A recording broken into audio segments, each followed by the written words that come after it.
Love జిహాద్ ఒక నాగరికతను కానీ ఏదైనా ఒక సమూహాన్ని కానీ ఒక జాతిని కానీ నాశనం చేయాలి అనుకున్నప్పుడు ఆ జాతిలో ఉండే స్త్రీలను మన అమ్మాయిలను టార్గెట్ చేయడం. సో హిందువులు soft, innocent, ignorant, idiots. So ఈ లవ్ జిహాద్ కానీ మన అబ్బాయిల్ని తీసుకెళ్లే ఈ లవ్ క్రూసేడ్ కానీ ఈ రెండు ఎడారి మతాలు. ఒక క్రిస్టియన్ అమ్మాయిని ఎవరైనా హిందూ అబ్బాయి ప్రేమించి పెళ్లి చేసుకుంటే వీడు మతం మారి. నెక్స్ట్ మతం మారిపోయి మామూలుగా ఉంటాడా అంటే వాడు వచ్చేసి తల్లిదండ్రులకు తల కొరివి కూడా పెట్టట్లేదు అనమాట. లవ్ జిహాద్ కింద మీ అమ్మాయిలు టార్గెట్ లో ఉన్నారు, లవ్ క్రూసేడ్ కింద మీ అబ్బాయిలు టార్గెట్ లో ఉన్నారు. మీరు సీరియల్లు చూడండి, నెక్స్ట్ బ్లౌజులు, చీరలు, షాపింగ్లు వీటిలలోనే ఉండిపోండి.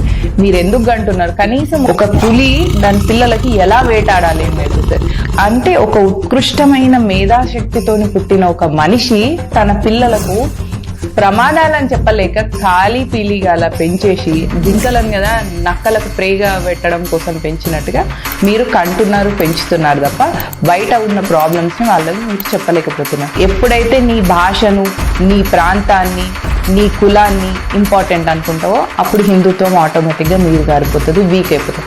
అలా కాకుండా నీ ఐడెంటిటీ ఒక హిందూగా నువ్వు అనుకున్నప్పుడు అప్పుడు ఈ దేశం బాగుపడుతుంది, ధర్మం బాగుపడుతుంది, నీ దైవానికి కూడా రక్షణ ఉంటుంది. ఎవడు పడితే వాడు నోటికి వచ్చినట్టు ఏం మాట్లాడకుండా